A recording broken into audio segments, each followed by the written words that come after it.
The dust hadn't settled on her parents' graves when Clara Bennett realized she was completely alone in the world, standing in the September heat of 1882, outside a small church in Redemption, Texas. With nothing but a worn carpetbag and the deed to a general store she had no idea how to run. She was 22 years old, her dark hair pulled back in a simple bun, her gray eyes dry because she had cried every tear her body could produce over the past 3 days. And now she stood facing a future that stretched before her like the endless prairie, empty and terrifying. The cholera outbreak had swept through town like a prairie fire, taking her mother first, then her father 2 days later, and now Clara found herself the sole proprietor of Bennett's General Store, a business her father had built from nothing over 20 years. The September sun beat down on Main Street as Clara walked slowly toward the store, her black morning dress collecting dust with every step. Redemption was a town of about 800 souls, situated along the cattle trail between San Antonio and Abilene, and it had been her home for the past 5 years since her family had moved from Missouri. The storefronts lined the wide dirt road, their wooden facades weathered by sun and wind, and she could feel eyes on her from every window and doorway. People meant well, she knew, but their pitying glances made her feel even more alone. She pushed open the door to the general store, the familiar bell chiming above her head, and stepped into the dim interior that smelled of coffee, leather, and the spices her mother had always kept in neat rows. Everything was exactly as her father had left it 3 days ago when he had taken ill. The ledger lay open on the counter, his neat handwriting recording the last transactions he would ever make. Clara set down her carpetbag and moved behind the counter, running her fingers over the smooth wood worn by her father's hands. The door opened again, and Clara looked up to see Martha Hayes, the postmaster's wife, entering with a basket covered in gingham cloth. Martha was a round woman in her 50s with kind eyes and a practical manner that Clara had always appreciated. "I brought you some supper," Martha said, setting the basket on the counter. "And do not even think about refusing it. You need to eat, and I know you have not been taking care of yourself properly." Clara managed a small smile. "Thank you, Martha, that is very kind." "Kindness has nothing to do with it," Martha replied firmly. "You are part of this town, Clara, and we take care of our own. Now, have you given any thought to what you are going to do?" "I suppose I will run the store," Clara said, though her voice carried uncertainty. "It is all I have left of them." Martha studied her with those shrewd eyes. "It is a big responsibility for a young woman alone. Have you looked at the books? Do you know how the ordering works, the accounts with the ranchers and farmers?" Clara felt a flutter of panic in her chest. She had helped in the store, of course, but her father had always handled the business side of things. "I will figure it out, I have to." The older woman nodded slowly. "I suppose you will. You have your mother's strength, I can see that, but if you need help, you ask. There are good people in this town." After Martha left, Clara sat down with the ledger and began trying to make sense of her father's notations. The afternoon light slanted through the windows, dust motes dancing in the golden beams, and she became so absorbed in the numbers that she did not notice someone had entered the store until a deep voice spoke. "Excuse me, miss. I am looking for Mr. Bennett." Clara looked up sharply and found herself staring at a man she had never seen before. He was tall, over 6 feet, with broad shoulders that filled out his worn blue shirt.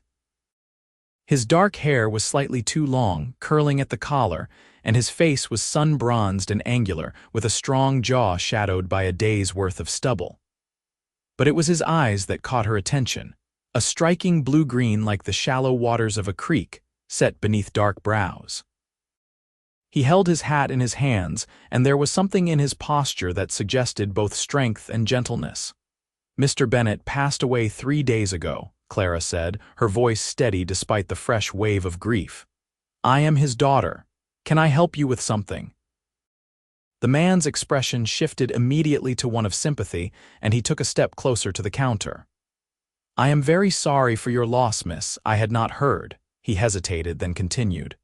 My name is James Hartley. I am the new foreman at the Running Creek Ranch just hired on last week, Mr. Bennett had an arrangement with the previous foreman to extend credit to the ranch for supplies, with payment made after the cattle drive each fall. I wanted to introduce myself and assure you that the arrangement will be honored. Clara felt relief wash over her. The Running Creek Ranch was one of the largest in the area, and their business would be crucial to keeping the store afloat. I appreciate you coming in, Mr. Hartley. I am Clara Bennett, and I will be running the store now. Something flickered in James Hartley's eyes, an emotion she could not quite name. Running it yourself, that is a considerable undertaking. I do not have much choice, Clara replied, lifting her chin slightly. It is my inheritance and my livelihood. I did not mean any offense, James said quickly. I have a great respect for capable people, regardless of whether they wear trousers or skirts. My own mother ran a farm by herself for 10 years after my father died. The comparison was clearly meant to be encouraging, but it only reminded Clara of how little she actually knew about running a business. Still, she appreciated the attempt. Thank you. Now, what can I get for you today? James placed an order for various supplies needed at the ranch, and Clara carefully wrote everything down, trying to remember where her father kept each item. As she moved around the store gathering goods, she was acutely aware of James watching her, though not in an uncomfortable way. He seemed merely observant, and when she struggled to reach a box of ammunition on a high shelf, he stepped forward without being asked and retrieved it for her. "Thank you," she said, taking the box from him. "You are welcome." His fingers brushed against hers briefly in the exchange, and Clara felt an unexpected warmth at the contact. She pulled her hand back quickly, focusing on wrapping his purchases. "That will be $4.30, she said, consulting the price list her father had kept. James pulled out a worn leather wallet. "I will pay for this order directly, but I wanted to confirm that the credit arrangement will continue for the larger monthly orders." "Of course," Clara agreed, though she made a mental note to review exactly what that arrangement entailed. As James gathered his packages, he paused at the door. "Miss Bennett, if you do not mind my saying so, you might want to hire someone to help you with the heavy work around here. There is lifting and hauling that is not suitable for a woman alone." Clara bristled slightly, even though she knew he was probably right. "I will manage, Mr. Hartley. I am stronger than I look." A small smile tugged at the corner of his mouth. "I do not doubt that for a moment. Good day, Miss Bennett." After he left, Clara stood in the empty store and tried to ignore the fact that James Hartley was the most striking man she had ever seen, and that she had no business thinking about such things when her parents were barely cold in their graves. She had a store to run, a life to rebuild, and no room for foolish romantic notions. The next few weeks passed in a blur of work and worry. Clara opened the store each morning at 7 and closed it at 6 in the evening, spending her nights in the small apartment above the store where she had lived with her parents. She learned to keep the books, to order inventory from the suppliers in San Antonio, to extend credit to reliable customers and politely refuse those who were not. She learned which ranchers paid on time and which needed gentle reminding, how to stack heavy sacks of flour without straining her back, and how to deal with men who thought a young woman alone was either incompetent or available for inappropriate advances. James Hartley came to town every week, sometimes twice a week, always stopping by the store for supplies. He was unfailingly polite, and Clara found herself looking forward to his visits, though she would not have admitted it to anyone. He had a quiet confidence about him, and unlike some men, he never talked down to her or questioned her ability to run the business. Instead, he often offered small bits of useful advice, always phrased as suggestions rather than instructions.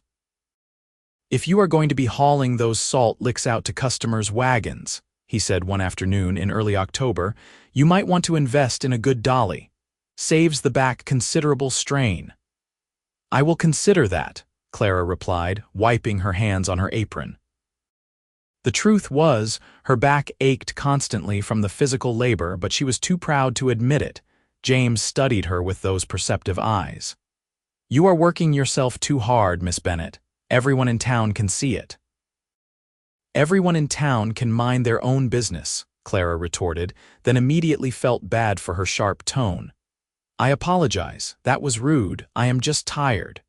"No apology necessary. I understand what it is like to be on your own, trying to prove you can handle everything." He leaned against the counter, his expression thoughtful. "After my father died, I spent 2 years trying to keep our farm going by myself, nearly killed myself in the process, eventually had to admit I needed help." "What did you do?" Clara asked, curious despite herself.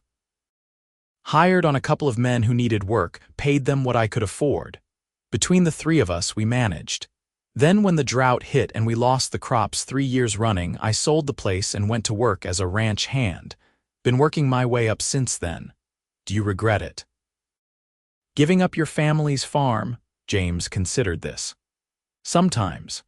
But I learned that holding on to something just because it was my father's legacy was not the same as building a life that actually worked. Sometimes the best way to honor the people we have lost is to make choices that keep us whole and healthy, even if those choices are not what they would have chosen for us." The words struck something deep in Clara. She had been so focused on keeping the store exactly as her father had run it, terrified that any change would be a betrayal of his memory. But what if James was right? What if there was a way to honor her parents while still adapting to her new circumstances? Before she could respond, the door burst open and Tommy Sullivan, one of the local ranch hands, stumbled in with blood streaming down his arm. "Got into it with some barbed wire," he gasped. "Need bandages and whiskey." Clara immediately shifted into action, having learned basic first aid from her mother. She grabbed clean cloths and a bottle of whiskey from the shelf, but James was already at Tommy's side, guiding him to a chair and helping him remove his torn shirt to expose the wound. "This needs stitches," James said after examining the gash. "Doc Morrison is out at the Henderson place delivering a baby. This cannot wait." "I can do it," Clara heard herself say. Both men looked at her in surprise. "My mother taught me. She used to help the doctor when he was overwhelmed." She had actually only stitched up one person before, a child who had fallen on some glass, but her hands were steady as she threaded the needle and cleaned the wound. James held Tommy still, talking to him in a low, calm voice while Clara worked. Her stitches were small and neat, just as her mother had taught her, and when she tied off the final knot, both men looked impressed. "That is fine work, Miss Bennett," James said quietly. "Your mother taught you well." Something about the approval in his voice warmed Clara more than it should have. She bandaged Tommy's arm and refused payment, though the ranch hand insisted he would bring by a chicken in thanks once his arm healed. After Tommy left, James lingered. That was impressive. "You are full of surprises, Miss Bennett." "Clara," she said impulsively. "You can call me Clara.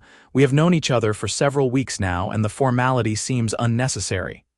His face broke into a genuine smile that transformed his usually serious expression. "Then you should call me James. Though I have to warn you, the town gossips will have us engaged by Sunday if we are on first-name terms." Clara felt herself blush. "Let them talk. I have learned that people will gossip no matter what I do. I might as well give them something interesting to discuss." "In that case, Clara, would you allow me to buy you supper at the hotel restaurant? You have been working since dawn, and I suspect you have not eaten properly today." She knew she should refuse. It would indeed set tongues wagging, and she was still in mourning. But the thought of another lonely evening in her apartment, eating cold leftovers while going over the books, was suddenly unbearable. "That would be nice, James, thank you." The hotel restaurant was the finest establishment in Redemption, which was not saying much, but the food was decent and the proprietor, Mrs. Chen, a Chinese woman who had come west with her husband to work on the railroad and stayed after he died, was an excellent cook. The restaurant was about half full when they arrived, and Clara felt every eye in the room turn toward them as James pulled out her chair. "Try to ignore them," James murmured as he sat down across from her. "They will find something else to fascinate them soon enough, Mrs. Chen came to take their order, her weathered face creasing into a smile when she saw Clara. "Miss Bennett, so good to see you eating properly. You too skinny lately. I bring you special, lots of good food." True to her word, Mrs. Chen brought out heaping plates of roasted chicken, mashed potatoes, green beans, and fresh bread.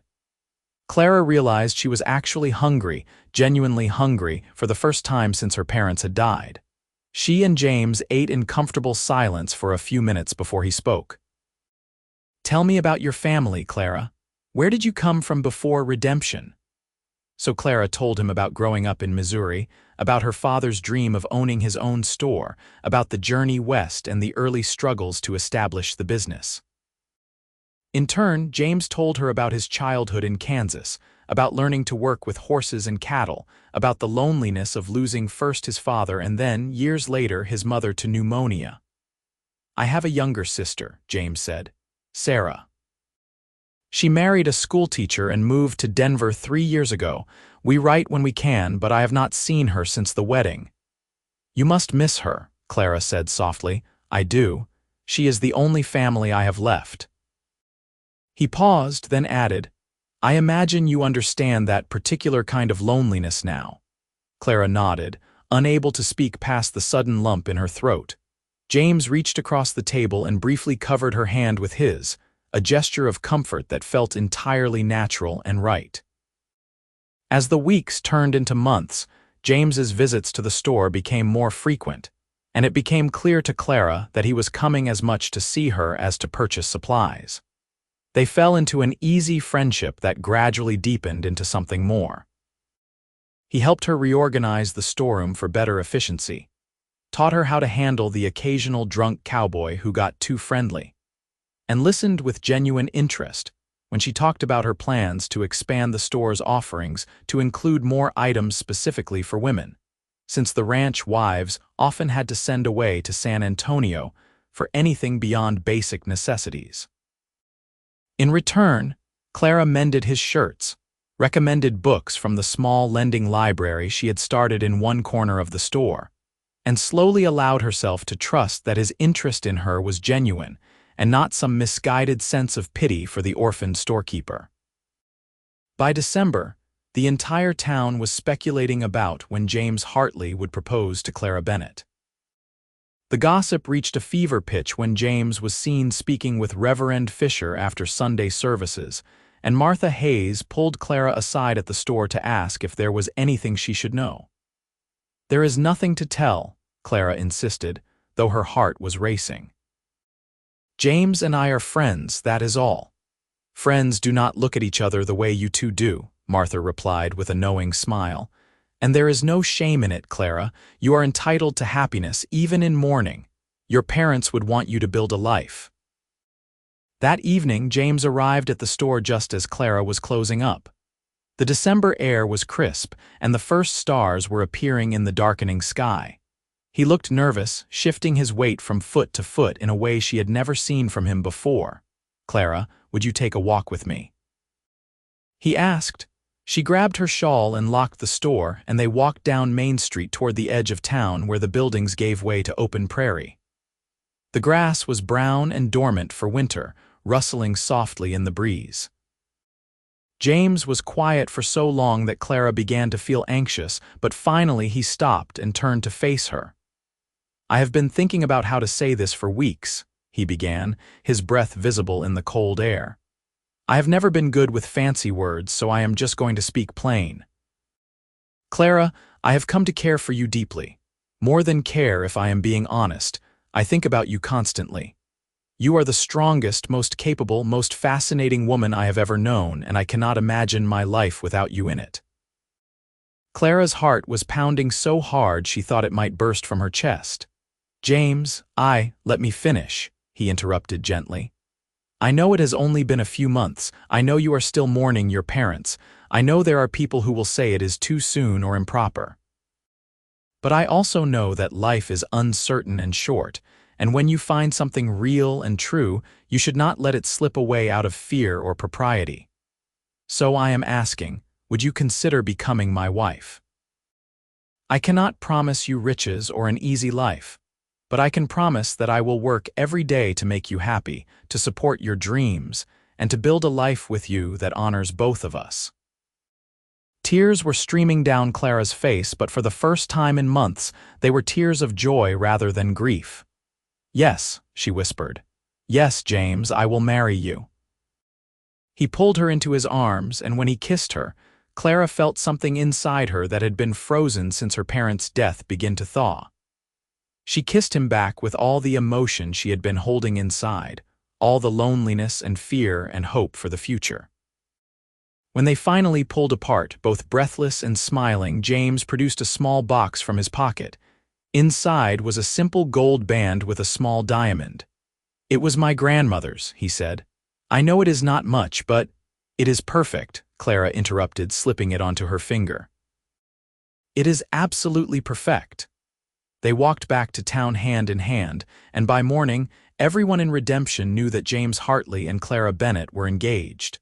The response was overwhelmingly positive, with well-wishers stopping by the store all day to congratulate Clara. Even old Mr. Thompson, who never had a kind word for anyone, grumbled that it was about time and that James was getting himself a good woman.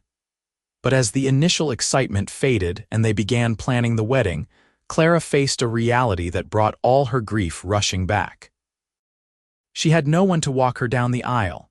Her father was gone. She had no brothers or uncles, no male relative to perform that traditional role. The realization hit her one evening as she sat with James in the store after closing, discussing potential dates for the wedding. "Spring would be lovely," she was saying. "April, perhaps, when the wildflowers are blooming. We could have the ceremony at the church and maybe a small reception at the hotel." Her voice broke suddenly and she pressed her hand to her mouth. "Clara, what is wrong?" James was at her side immediately, his arm around her shoulders. "I have no one to walk me down the aisle," she said, the words tumbling out. "No father, no uncle, no brother. I will have to walk alone, and everyone will be watching and pitying the poor orphan girl. I know it is silly and vain, but I want someone to stand with me. I do not want to be alone on what should be the happiest day of my life." James pulled her close, and she could feel him thinking the way he always did before he spoke on important matters. Finally, he said quietly, "What if you were not alone? What if the whole town stood up?" Clara pulled back to look at him in confusion. "What do you mean?" "What if we asked everyone at the wedding to stand as you walk down the aisle, not as a sign of pity, but as a show of community and support?" "You are not alone, Clara. You have this whole town behind you. Every person here has benefited from your family's kindness and generosity over the years. Let them stand for you, as your family, as witnesses to the life you are building." The idea was so unexpected and so beautiful that Clara found herself crying again. "Do you really think people would do that? I know they would, and if they would not, they would answer to me." James smiled and wiped her tears with his thumb. "You gave me a home when I came to this town as a stranger. You gave me your trust and your love. Let Redemption give you something in return." The next Sunday after church services, James and Clara approached Reverend Fisher with their request. The elderly minister listened carefully, his weathered face thoughtful, and then smiled broadly. "I think it is a wonderful idea, a powerful symbol of community and love. I will make an announcement today." And so, standing before the congregation with James at her side, Clara listened as Reverend Fisher explained their unusual request. "Clara Bennett has no family left to walk her down the aisle on her wedding day," the Reverend said, his voice carrying through the small church. "But she does have all of you, this community that her parents helped build, that she continues to serve every day. James and Clara are asking that, when she walks down the aisle on their wedding day, the entire congregation stand up, not in pity but in solidarity. To show her that she is not alone, that she has the support and love of this entire town. Who among you would be willing to grant this request? The response was immediate and overwhelming. Every person in the church stood up, some with tears in their eyes, and the affirmation was unanimous. Martha Hayes was openly weeping, and even old Mr. Thompson looked suspiciously misty-eyed. Clara felt James's hand tighten around hers, and she knew that whatever challenges lay ahead, she would face them surrounded by love. The winter passed slowly, with Clara and James spending every spare moment together. James taught her to ride a horse properly, since she had only ever managed the gentle mare her father had kept for deliveries. In return, she taught him to dance, practicing in the empty store after hours, humming waltzes while he awkwardly tried to remember the steps. They made plans for their future, discussing whether Clara would keep the store after they married or if they should sell it and focus on James's career at the Running Creek Ranch. "I think I want to keep it," Clara decided finally. "Not because I feel obligated to my father's memory, but because I have come to genuinely enjoy running it. I have built relationships with the customers and I have ideas for expanding the business. Is that selfish of me?" "Not at all," James assured her. "I admire your ambition. We will make it work. The ranch keeps me busy during the day, but evenings and Sundays I can help you with the heavy work." They decided on April 15th for the wedding date, and Clara threw herself into preparations. She spent her evenings sewing her wedding dress, a simple but elegant gown of cream-colored silk that she had ordered from San Antonio. Martha Hayes and several other women from town formed an unofficial committee to help with preparations, organizing the reception, arranging flowers, and ensuring that every detail was perfect. As spring arrived and the prairie began to green, Clara felt as if she was awakening along with the land. The grief over her parents' death had not disappeared, but it had transformed into something she could carry without being crushed by it. She thought of them often, imagining what they would think of James, knowing they would have approved. Her mother would have loved his gentle strength, and her father would have respected his work ethic and integrity. 2 weeks before the wedding, a complication arose.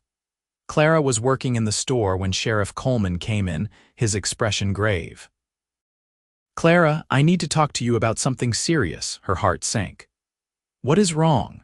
"There has been a band of outlaws working their way along the cattle trail. 4 men, led by someone calling himself Black Jack Delaney.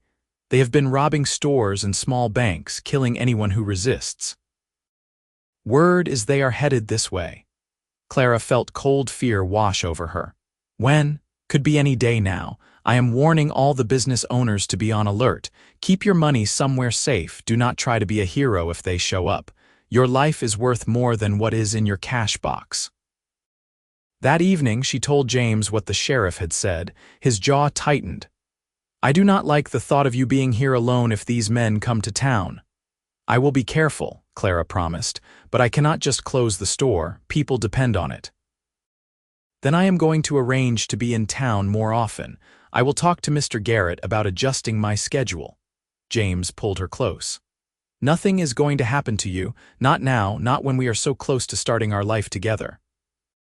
For several days, nothing happened, and Clara began to hope that the outlaws had changed direction or been captured. Then, on a Thursday afternoon, the peaceful quiet of Main Street was shattered by gunfire. Clara ran to the window of the store and saw 4 men on horseback riding in, firing their pistols into the air and shouting. People scattered, running for cover, and Clara's blood ran cold when she realized this must be the gang the sheriff had warned about. She quickly locked the front door and grabbed the shotgun her father had always kept under the counter. Her hands were shaking, but she managed to load it, remembering the lessons her father had given her years ago. Through the window, she could see the outlaws moving from building to building.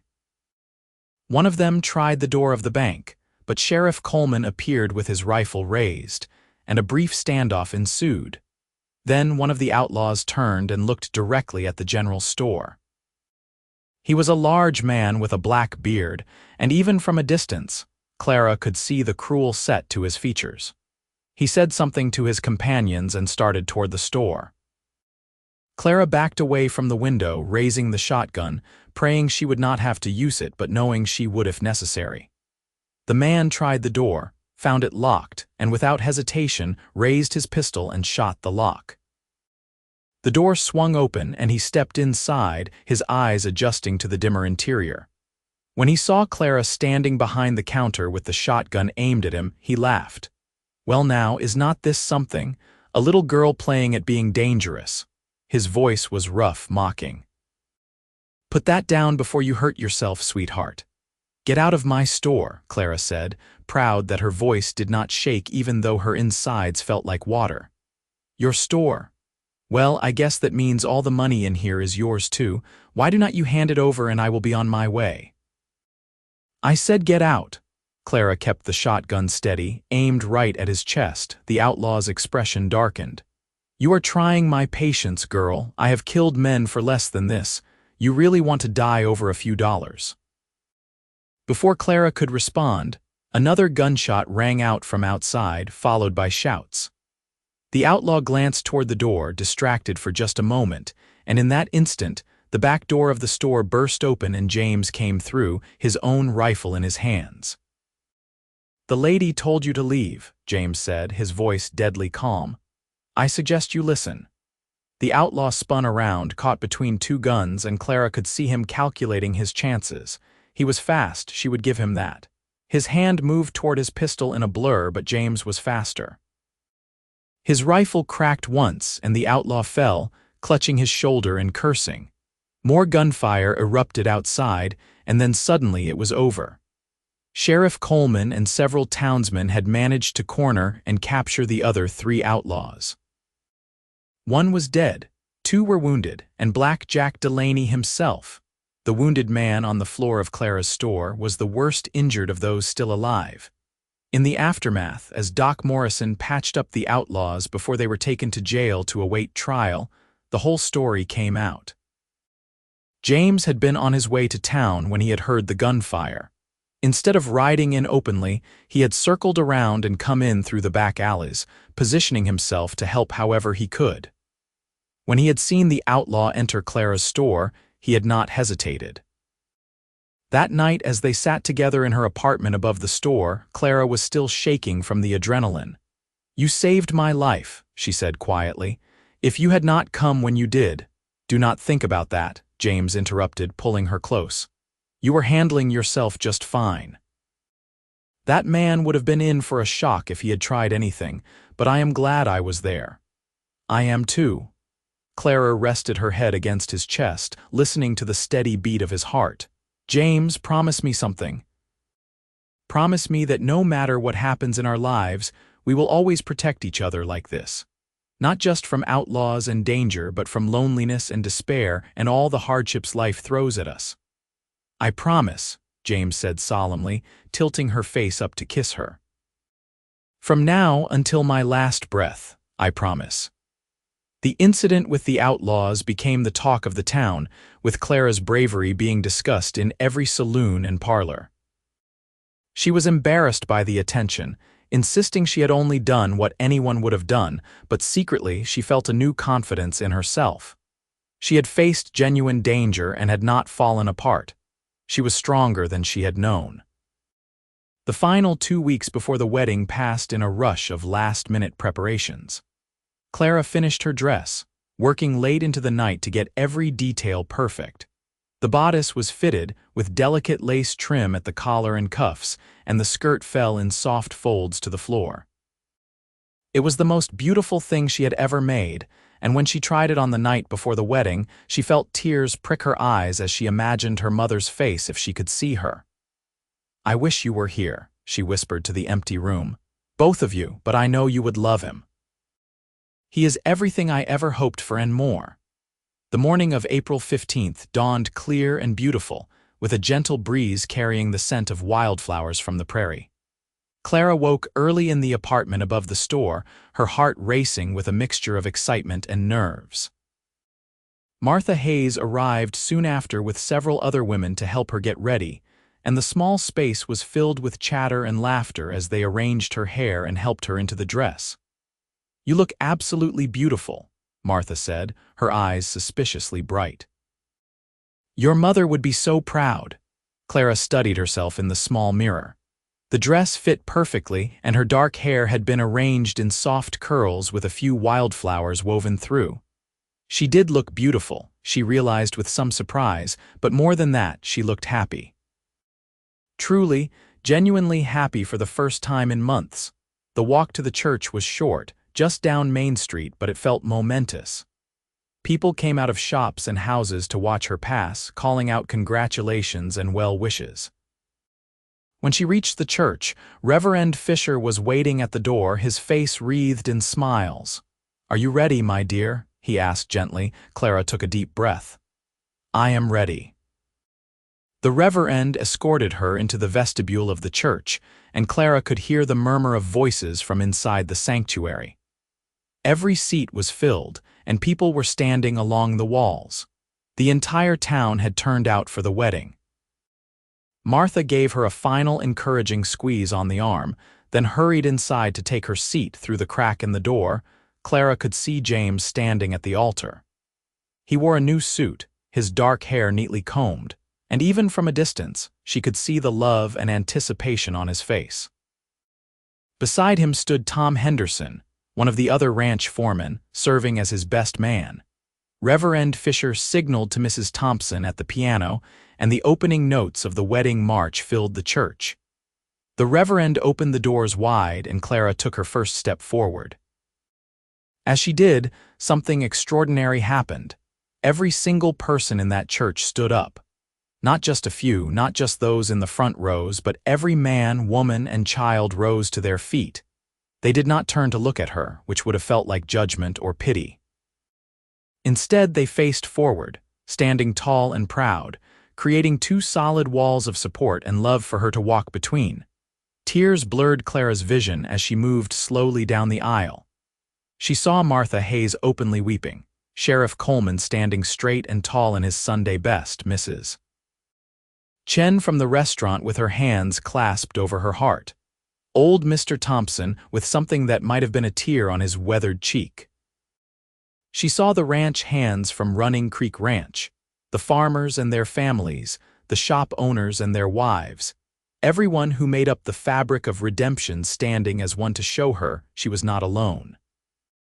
And at the end of that aisle stood James, his own eyes bright with unshed tears, waiting for her with such love in his expression that Clara felt her heart might burst. When she finally reached him, he took her hand, and Reverend Fisher invited the congregation to be seated.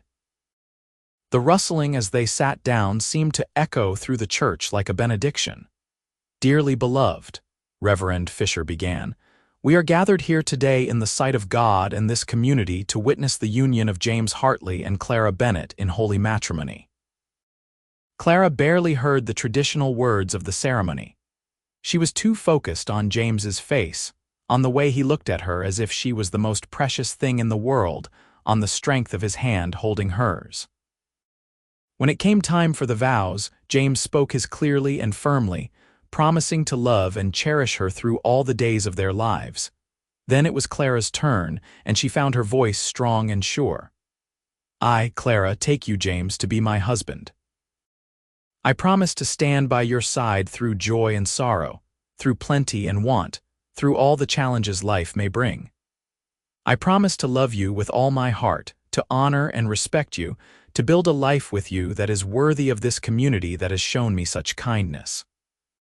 From this day forward, you will never walk alone, and neither will I." There were sniffles throughout the congregation as James slipped the wedding band onto her finger, matching the engagement ring she already wore. When Reverend Fisher finally said, "You may kiss your bride," James pulled Clara close and kissed her with such tenderness and joy that the church erupted in applause. They walked back down the aisle together, husband and wife, and this time everyone did turn to look, their faces beaming with happiness and approval. Outside the church, they were showered with rice and flower petals, and the celebration moved to the hotel for the reception that Martha and her committee had organized. The hotel dining room had been transformed with flowers and ribbons, and a feast had been laid out that must have involved contributions from half the households in town. There was roasted beef and ham, fresh bread, vegetables, pies and cakes of every description. Someone had even managed to procure champagne, though Clara suspected it had come from the supply that the saloon keeper kept for special occasions. As the afternoon wore on, there was eating and drinking, speeches and toasts, and finally, dancing. James swept Clara into his arms for the first dance, and despite his protestations that he was not good at it, he waltzed her around the floor with only minimal toe-stepping. Other couples joined in, and soon the dining room was full of swirling skirts and laughter. At one point, Clara found herself dancing with Sheriff Coleman, who told her gruffly that she had made a good choice and that James was a fine man.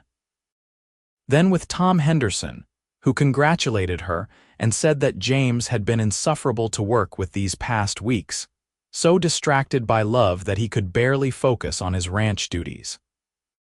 Martha Hayes danced with James and told him in no uncertain terms that if he ever did anything to hurt Clara, he would answer to every woman in redemption.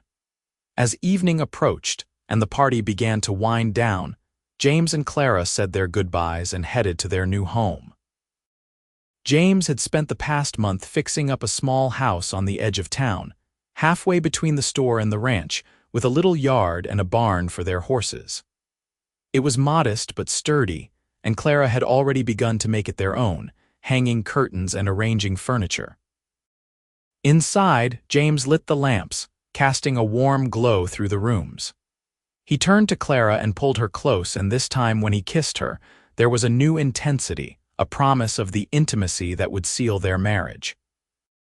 Clara responded with equal passion, all the love and desire she had been holding back flowing through her. "I love you," James whispered against her hair. "I loved you from the moment you looked up at me from behind that store counter, trying so hard to be brave when I knew you were terrified. I loved your strength and your determination and your refusal to give up even when everything seemed impossible." "I love you too," Clara replied, her hands framing his face. "You gave me hope when I thought I would drown in grief. You showed me that it was possible to honor the past while still building a future. You made me believe in happiness again." They made love for the first time that night with a mixture of tenderness and passion, learning each other's bodies, discovering the profound intimacy of true union. Afterward, lying in James's arms in their marriage bed, Clara felt a peace and contentment she had not known since before her parents died. This was home, she realized. Not the store, not even the house itself, but wherever James was. He was her home now, her family, her future.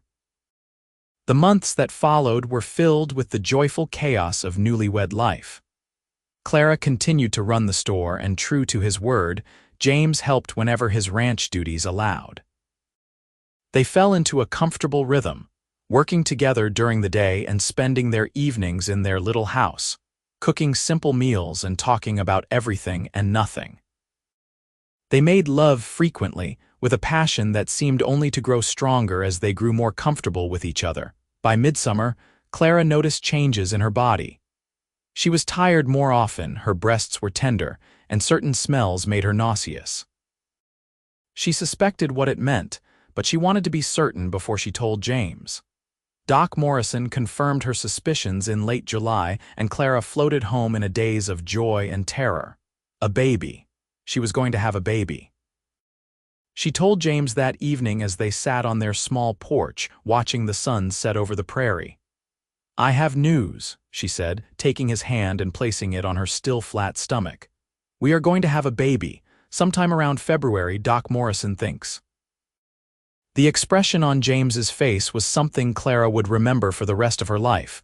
Pure, undiluted joy mixed with wonder and a hint of fear. "A baby," he repeated softly. "We are going to be parents." "Are you happy?" Clara asked, suddenly uncertain. "Happy." James laughed and pulled her into his arms. "Clara, I am terrified and thrilled and more grateful than I can express. A child, our child, to love and raise and teach. It is more than I ever dared hope for. The pregnancy progressed smoothly, though Clara found herself exhausted by the physical demands of running the store while growing a human being. James hired a young man named Billy Thompson, old Mr. Thompson's grandson, to help with the heavy lifting and deliveries, and Clara gradually delegated more responsibilities as her belly grew. The town women showered her with advice, some helpful and some contradictory, and Martha Hayes organized a quilting bee to make blankets and clothes for the coming baby. As winter approached and Clara's due date grew nearer, James became increasingly protective, barely wanting to let her out of his sight. He moved his things temporarily to the room above the store so Clara would not be alone during the day, and he made her promise to send for him immediately if she felt even the slightest twinge of labor. The baby came on a cold February night during a rare Texas snowstorm. Clara's labor started just after dinner, with gentle contractions that gradually grew stronger and closer together.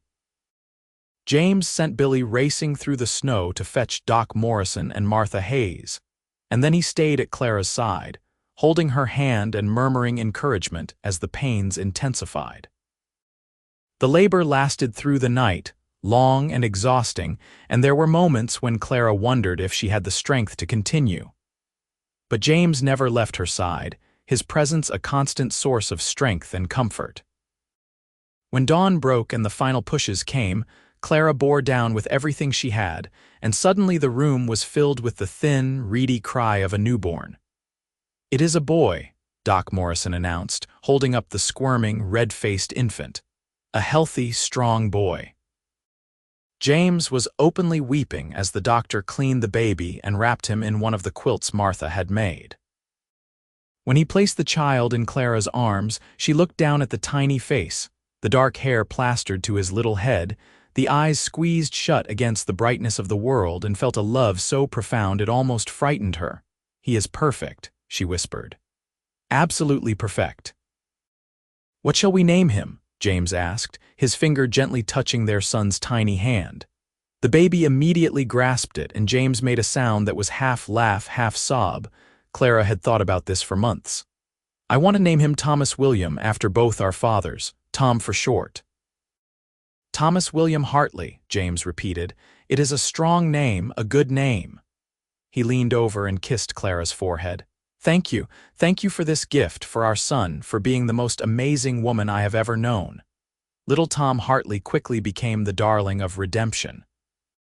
People stopped by the store constantly in those first weeks, bringing gifts and meals and offers to help. Clara marveled at how different her life was now compared to just over a year ago. Then, she had been utterly alone, terrified and grieving. Now she had a husband who loved her completely, a healthy son, a thriving business, and a community that supported her. The years that followed were full of both challenges and joys. The store continued to prosper, and Clara expanded it to include a larger selection of goods for women and children, making it a destination for families throughout the region. James earned a promotion to head foreman at Running Creek Ranch, with a significant increase in salary that allowed them to save money and make improvements to their home. Tom grew into a sturdy, active toddler with his father's blue-green eyes and his mother's dark hair. When he was 2, Clara became pregnant again, and this time she gave birth to a daughter they named Sarah, after James's sister. Little Sarah was quieter than her brother, with a thoughtful disposition and a smile that could light up a room. James's sister Sarah, for whom their daughter was named, came to visit from Denver when the baby was 6 months old, bringing her husband Robert and their own 2 children. It was a joyful reunion, and the 2 families immediately bonded. Sarah was delighted with her namesake, and declared that Clara was exactly the kind of strong, capable woman she had hoped her brother would marry. "When he wrote to me about you, I could tell from his words that he had found something special," Sarah told Clara one afternoon as they watched the children play in the yard. "He had been alone for so long, I worried he would never let anyone in. But you reached him somehow, got past all those walls he had built around his heart. He did the same for me, Clara replied, rocking baby Sarah in her arms. I do not know what I would have done without him. He gave me a reason to keep going when I thought my world had ended. The visit lasted 2 weeks, and by the end, the families had made plans for Clara and James to visit Denver the following year. It was comforting to Clara to know that her children would grow up knowing their aunt and uncle and cousins, that they would have the extended family she had lost so young. When Tom was 5 and little Sarah was 3, Clara became pregnant once more. This pregnancy was more difficult than the previous 2, with Clara suffering from severe morning sickness that lasted well into the 2nd trimester. James was beside himself with worry, but Doc Morrison assured them that some women simply had harder pregnancies and that both Clara and the baby appeared healthy. This time, Clara gave birth to twins, 2 boys they named Matthew and Joseph. The birth was long and complicated, and there were frightening moments when Doc Morrison's face grew grave and Clara wondered if she would survive. But she was tougher than she looked, as she had proven time and again, and with James holding her hand and praying audibly beside her, she brought both boys safely into the world. 4 children, James marveled, looking at his expanded family with wonder. We have 4 children, Clara. How did we get so lucky? Hard work and stubbornness, Clara joked, though she was exhausted beyond measure. And maybe a little bit of grace. With 4 children and a business to run, Clara finally made the decision to sell the store. Billy Thompson, who had been working for her for years, had proven himself more than capable, and he was eager to take over. Clara sold him the business at a fair price, with the understanding that she would consult with him as needed during the transition. It was bittersweet to let go of her father's legacy, but she knew it was the right decision. Her family needed her full attention now, and she had proven to herself and everyone else that she could succeed in business. She had nothing left to prove. The money from the sale allowed James to finally pursue a dream he had held for years. He left his position at Running Creek Ranch and bought a section of good grazing land just outside town. With the help of Tom Henderson and several other friends, he built a ranch of his own, starting small with a couple dozen head of cattle and plans to expand gradually. Clara threw herself into the ranch work, discovering that she loved the physical labor and the sense of building something from the ground up. Young Tom, now 7 years old, was endlessly fascinated by the ranch and followed his father everywhere, learning to rope and ride and tend the cattle. Sarah, at 5, preferred helping her mother with the house and the chickens, though she was fearless when it came to climbing trees and exploring the creek that ran through their property. The twins, Matthew and Joseph, were toddlers now, mirror images of each other with their father's build and their mother's gray eyes. Life on the ranch was hard but fulfilling. There were droughts and hard winters, cattle losses and lean years. But there were also springs when the wildflowers covered the prairie in a carpet of color, summers when the cattle grew fat on good grass, and autumn cattle drives that brought in enough profit to see them through to the next year. Through it all, Clara and James worked side by side, their partnership as strong in running the ranch as it had been in courtship. One evening, as they sat on the porch of their expanded house watching the children play in the yard, James pulled Clara close. "Do you ever regret it?" he asked quietly, leaving the store, choosing this life. Clara considered the question seriously. "Sometimes I miss it," she admitted. "I miss the interactions with customers, the satisfaction of a good day's sales. But no, I do not regret it. This is where I am supposed to be, doing what I am supposed to be doing. Our children need wide open spaces to grow. They need to learn about hard work and the land and how to build something meaningful." "They are lucky to have you as their mother," James said, kissing the top of her head. "I am lucky to have you as my wife." "We are all lucky," Clara replied, watching Tom teaching the twins how to catch grasshoppers while Sarah sat in the shade reading a book she had borrowed from the town library. We have built something real here, something that will last." As the years continued to pass, Clara and James watched their children grow and flourish. Tom became a skilled horseman and rancher with a natural gift for working with cattle. Sarah discovered a love of learning and eventually went to San Antonio to attend a school for young women with aspirations of becoming a teacher. The twins, while identical in appearance, developed very different personalities. Matthew was quiet and thoughtful, preferring books and numbers, while Joseph was outgoing and charming, able to talk his way out of any trouble. By the time Tom turned 18 and began courting Mary Henderson, Tom Henderson's daughter, Clara was in her 40s and feeling the passage of time in her bones. The hard work of ranch life had taken its toll, leaving her with aches and pains that never quite went away, but she had never been happier. Her children were healthy and thriving, her marriage to James was as strong as ever, and the ranch was finally turning a consistent profit. The day Tom married Mary in the same church where Clara and James had wed was a bittersweet milestone. Clara watched her firstborn son stand at the altar, so handsome and grown, and remembered the tiny infant she had held in her arms that snowy February morning. James squeezed her hand, knowing exactly what she was feeling without words needing to be exchanged. "Where did the time go?" she whispered. "I do not know," James replied, "but I would not change a moment of it." Sarah came home from her teaching position in San Antonio the following year with news of her own. She had met a young lawyer named David Chambers, and they were planning to marry.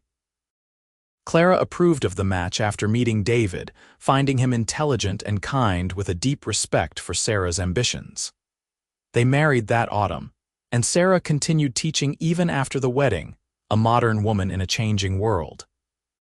The twins both chose to stay on the ranch, taking over more and more of the daily operations as James began to slow down. He was in his 50s now, and while he was still strong and capable, the years of hard labor had caught up with him. Clara noticed he moved more stiffly in the mornings, took longer to recover from injuries, and often looked tired by evening. She worried about him constantly, but when she voiced her concerns, he would just smile and tell her he was fine. "We have built a good life, Clara," he would say. "We have raised 4 incredible children, we have a successful ranch, and we have each other.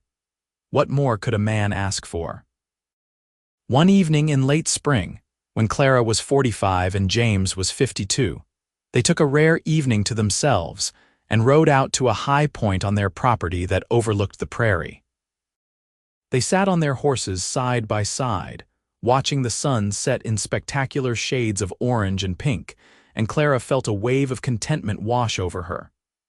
"You remember the first time we met?" she asked. "You came into the store asking for my father, and I had to tell you he had passed away." "I remember," James said.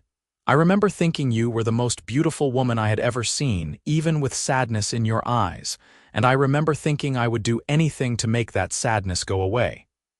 "You did," Clara said softly. "You gave me joy again. You gave me a family and a purpose and a love I never imagined possible." James reached over and took her hand. "You gave me the same. I had been drifting for so long, just moving from one job to the next, never putting down roots. You gave me a home, Clara. Not just a house or a ranch, but a real home with love and laughter and meaning." They sat in silence for a while, hands clasped, watching as the stars began to appear in the darkening sky. Finally, Clara spoke again. "Do you remember what you said to me when I was upset about having no one to walk me down the aisle?" "I said the whole town would stand up," James replied. "And they did." "They did," Clara agreed. "It was the most beautiful moment of my life, seeing all those people rise up to support us. It taught me that family is not always about blood. Sometimes family is about the people who choose to stand with you when you need them most." "We have been blessed with both kinds of family," James said. "The children we created and the community that embraced us. Not many people can say that." As full darkness fell, they rode back to the house together, their horses moving easily along the familiar path. The house was lit up, with Matthew and Joseph moving around inside preparing dinner. Tom and Mary had their own place now, a small house they had built on the far corner of the ranch property, and Sarah was in San Antonio with David. But the ranch still felt full of life and love, a testament to everything Clara and James had built together. The years continued their inexorable march forward. Clara and James became grandparents when Tom and Mary welcomed a daughter they named Clara after her grandmother. Clara cried when she held her namesake for the first time, marveling at the circle of life that had brought her from an orphaned young woman with nothing to a grandmother surrounded by family and love. More grandchildren followed as the years passed. Sarah and David had 3 children, all with their mother's intelligence and love of learning. Matthew eventually married a quiet, bookish woman named Elizabeth, and they had 2 sons. Joseph remained single longer, claiming he was too busy helping run the ranch to think about marriage, but eventually he fell hard for a spirited young woman named Rose who worked at the bank in town, and they married in a whirlwind courtship that reminded everyone of James and Clara's own swift romance. By the time Clara reached her 60th birthday, she had 13 grandchildren, and the ranch James had started with just a few dozen cattle had grown into one of the most successful operations in the region. Her children had all thrived, building their own lives while remaining close to each other and to their parents. It was more than Clara had ever dared hope for during those dark days after her parents' deaths. On their 40th wedding anniversary, the entire family gathered at the ranch for a celebration. It seemed like half the town of Redemption showed up as well, including Martha Hayes, now in her 90s but still sharp as a tack, and Billy Thompson, who had successfully run the general store for decades and had just sold it to his own son. Even old Mr. Thompson's great-grandchildren were there, playing with Clara and James's grandchildren in the yard. As Clara looked around at the crowd of people, all gathered to celebrate their love and their life together, she was overcome with emotion.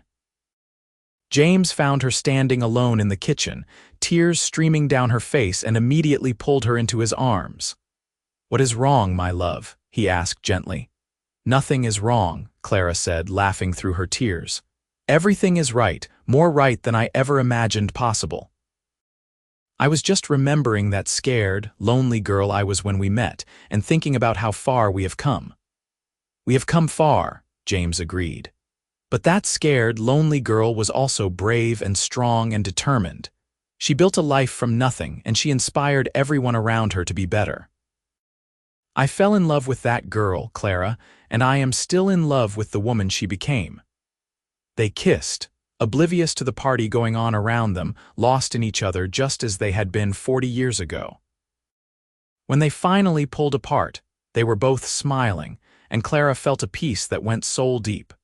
The party continued late into the night, with music and dancing and endless stories about Clara and James's life together. Tom told the story of the outlaw attack and how his father had burst through the back door of the store to save his mother. Sarah recounted how her parents had worked side by side to build the ranch from nothing, never complaining about the hardships or the lean years. The twins talked about growing up watching their parents' love for each other, how it had set the standard for what they looked for in their own marriages. But it was young Clara, Tom's daughter and the oldest grandchild, who gave the toast that brought everyone to tears. At 16, she was poised and articulate, clearly taking after her Aunt Sarah. "Grandma and Grandpa," she began, raising her glass, "you have shown all of us what true love looks like. Not the easy, romantic kind that only exists in fairy tales, but the real, hard, everyday kind of love that weathers storms and celebrates joys and never, ever gives up. You have taught us that family is both the people we are born to and the people we choose, that community matters, that hard work pays off, and that 2 people who truly love each other can overcome anything. We are all here tonight because of the life you built together, because of the love you have shown not just to each other but to all of us. Thank you for being our example, our inspiration, and our constant source of love and support. Happy 40th anniversary." The crowd erupted in applause and cheers, and Clara and James stood together, acknowledging the love of their family and community. Later, as the party wound down and people began to head home, Clara and James took a final walk around their property, hand in hand under the starlight. 40 years, Clara mused. It has gone so fast. And yet every moment is clear in my memory, James replied. I can still see you standing behind that counter in your black morning dress, trying so hard to be strong. I can still feel the first time I held you in my arms. I can still remember the moment each of our children was born and how terrified and amazed I was every single time. We have had a good life, Clara said simply. A very good life. The best, James agreed.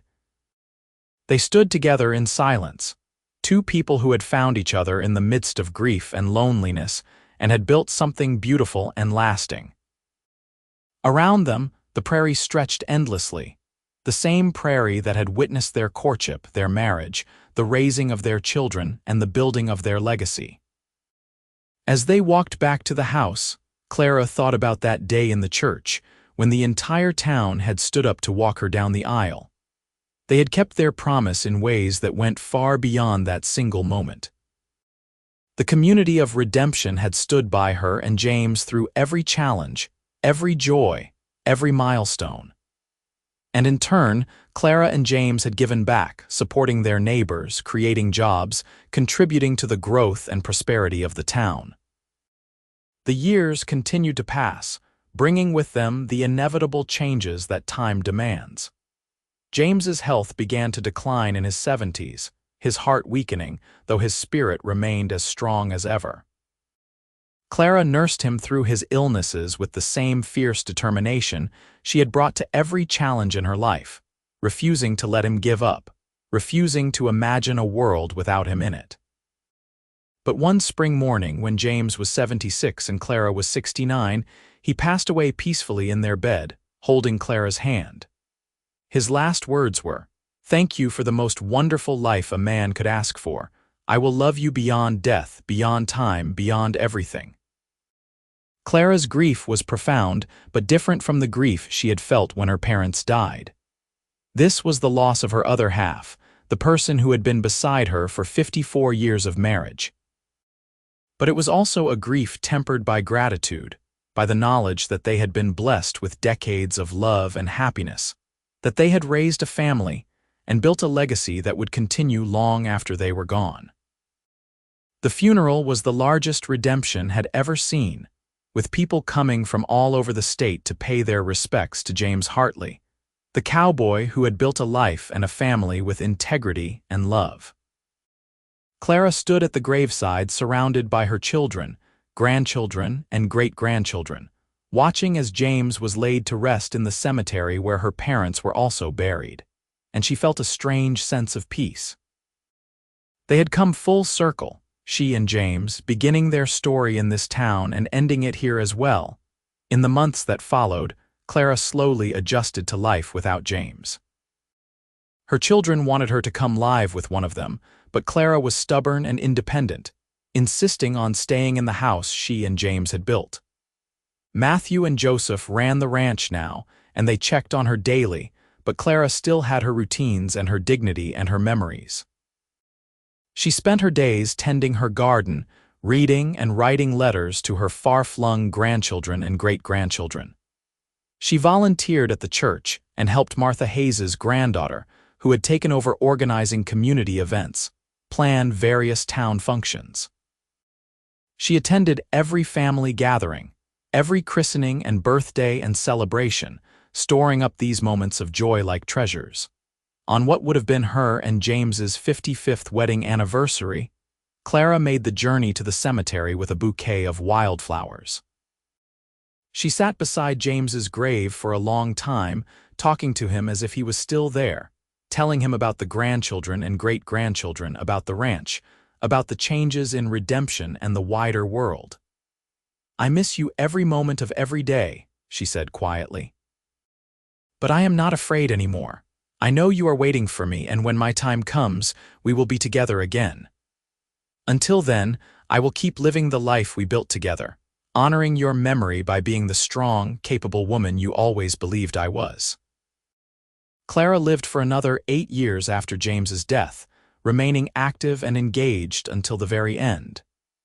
She saw the birth of several more great-grandchildren, attended the weddings of her grandchildren, and remained the matriarch of the growing Hartley family.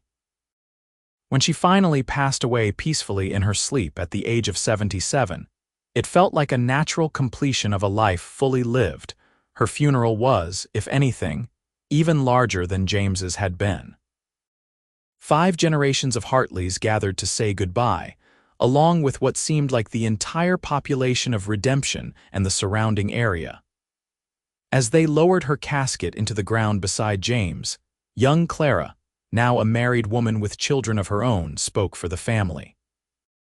"My grandmother once told me that family is not always about blood," she said, her voice carrying across the crowd. She said that sometimes family is about the people who choose to stand with you when you need them most. Today, looking at all of you here, I see the truth of those words. My grandparents built more than a ranch, more than a family in the traditional sense. They built a community based on love, support, and mutual respect. They showed us all what it means to face adversity with courage, to love with your whole heart, and to build something lasting and meaningful. Their legacy lives on in all of us, in the values they taught and the example they set. They may be gone, but they will never be forgotten." As the crowd dispersed after the service, the Hartley family gathered at the ranch house, now occupied by Joseph and Rose and their children, but still very much the heart of the family. They shared stories and memories, laughed and cried together, and celebrated the remarkable lives of Clara and James Hartley. Tom, now in his 60s and with grandchildren of his own, stood up to address the gathered family. "I want to make sure we remember where we came from," he said. "Our grandmother was 22 years old and completely alone when she met our grandfather. She had lost everyone, had nothing but a store she barely knew how to run and grief that could have destroyed her. But she did not give up. She faced her fears, she built a life, and when she met Grandpa James, she had the courage to love again, to trust again, to open her heart to the possibility of happiness. Together, they created all of this." He gestured to the room full of family. "Every single person in this room exists because Clara Bennett had the courage to keep going, and because James Hartley had the wisdom to see her strength and love her for it. That is our inheritance, not just the land or the ranch, but that courage and love and refusal to give up. That is what we need to pass on to our children and our children's children." The family murmured their agreement, and as the evening wore on and the stories continued, it became clear that Clara and James's legacy was indeed secure. Their descendants would carry forward the values they had lived by, the love they had shared, and the community they had built. Years later, when the Hartley Ranch celebrated its 100th anniversary, the family commissioned a monument to be placed at the entrance to the property. It was a simple bronze plaque with the images of Clara and James, and beneath their names, an inscription that captured the essence of their story: Clara and James Hartley. She had no family left to walk her down the aisle. The cowboy said the whole town would stand up. Together, they built a legacy of love, courage, and community that endures to this day. 1882 to 1937. May their example inspire all who enter here. The unveiling of the monument drew descendants from across the country, some who had never even met Clara and James, but who knew their story and felt connected to their legacy. As they stood together, this extended family united by blood and story, it was clear that Clara and James's love had created something truly lasting. In the little church in Redemption, the one where Clara and James had married so many years ago, there was a stained glass window that had been donated by the Hartley family in memory of their founders. It depicted a young woman walking down an aisle, and on either side, figures rising to their feet in support. Beneath it, a plaque read, In memory of Clara and James Hartley, who taught us that true family is built on love, not just blood, and that a community that stands together can overcome any challenge. Every Sunday, light streamed through that window, casting colored shadows on the pews below, a constant reminder of the love story that had begun in grief and loneliness and had blossomed into something beautiful and enduring. New couples getting married in that church would often request to walk past that window, hoping that some of Clara and James's love and courage would bless their own unions. The town of Redemption itself thrived over the decades, growing from a rough cattle town into a prosperous community, and the Hartley family remained central to its development. Generations of Hartleys served on the town council, taught in the schools, ran businesses, and contributed to the civic life of the community, always remembering the example set by Clara and James. The general store that Clara's father had built, and that she had run for those crucial early years, was eventually turned into a museum, preserving the history of Redemption's founding families.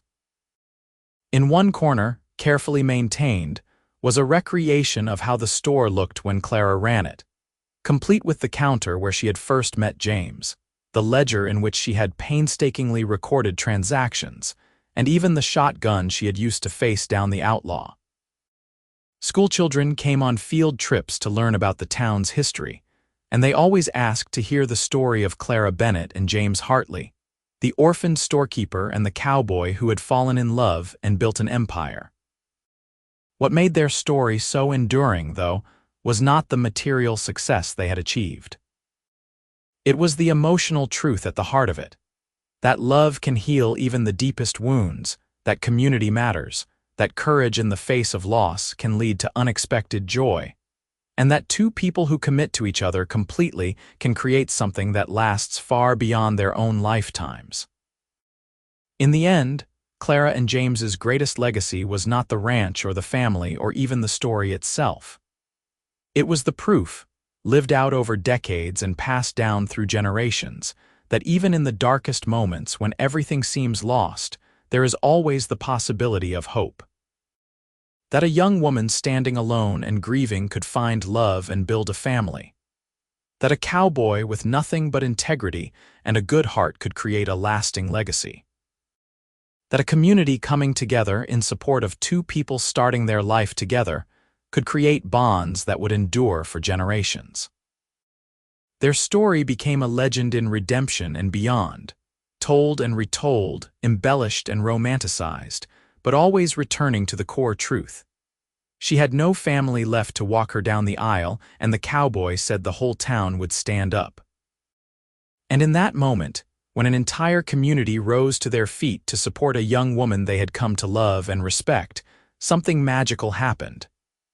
A new family was born, not of blood but of choice, not of obligation but of love.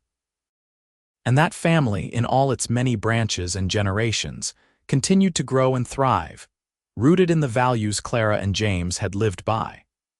Hard work, integrity, courage in the face of adversity, love that endures through all challenges, and the unwavering belief that community and family, whether born or chosen, are the greatest treasures anyone can possess.